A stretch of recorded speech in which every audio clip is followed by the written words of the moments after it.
அனைவருக்கும் வணக்கம். டிஎன்பிஎஸ்சி பொதுத்தமிழ் 10ஆம் வகுப்பிலிருந்து ராகுல் சாங்கிருத்யாயன் 1942ஆம் ஆண்டு ஹஜ்ராபாத் மத்திய சிறையில் இருந்தபோது வால்காவில் இருந்து கங்கை வரை என்ற நூலை இந்தி மொழியில் எழுதினார். 1949ஆம் ஆண்டு இந்நூலை கணமுத்தையா தமிழில் மொழிபெயர்த்தார். 2016 டாக்டர் என் ஸ்ரீதர், 2016 முத்து மீனாட்சி மொழிபெயர்ப்பு, 2018 யூமா வாசுகி மொழிபெயர்ப்பு. ந. முத்துசாமி தெருக்கூத்தை தமிழ் கலையின் முக்கிய அடையாளமாக்கியவர். நாடக கலையை மீட்டெடுப்பதே தமது குறிக்கோள் என்றவர். கா என்பதற்கு பாரந்தாங்கும் கோல் என்று பொருள். இருமுனைகளிலும் சம எடைகளை கட்டிய தண்டினை தோளில் சுமந்து ஆடுவது காவடியாட்டம்.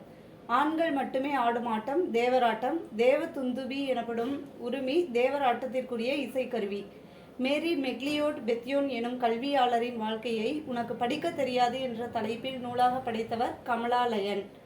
செய்யுளில் சொற்களை பொருளுக்கு ஏற்றவாறு சேர்த்தோ மாற்றியோ பொருள் கொள்ளும் முறை பொருள்கொள். இது 8 வகைப்படும்.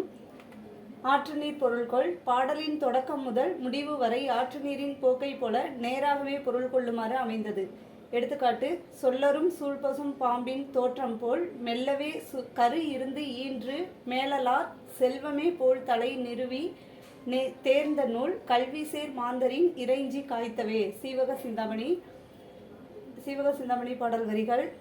நெல் எனும் எழுவாய் அதன் தொழில்களான இருந்து ஈன்று நிறுவி இறைஞ்சி எனும் வினை எச்சங்களை பெற்று காய்த்தவே எனும் பயனிலையை கொண்டு முடிந்தது.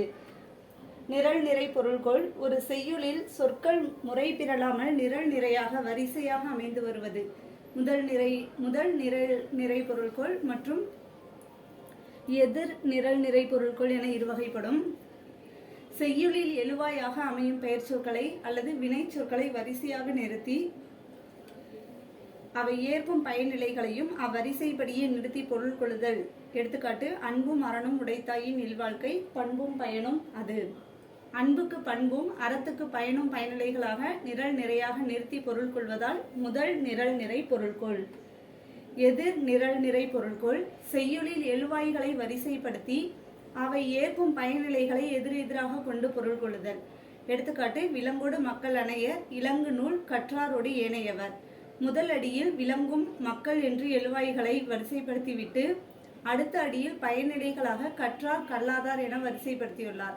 கற்றார் மக்கள் என்றும் கல்லாத ஏனையவர் விலங்குகள் என்றும் எதிரெதிராக பொருள் கொள்ள வேண்டும். கொண்டு கூட்டு பொருள்கொள்.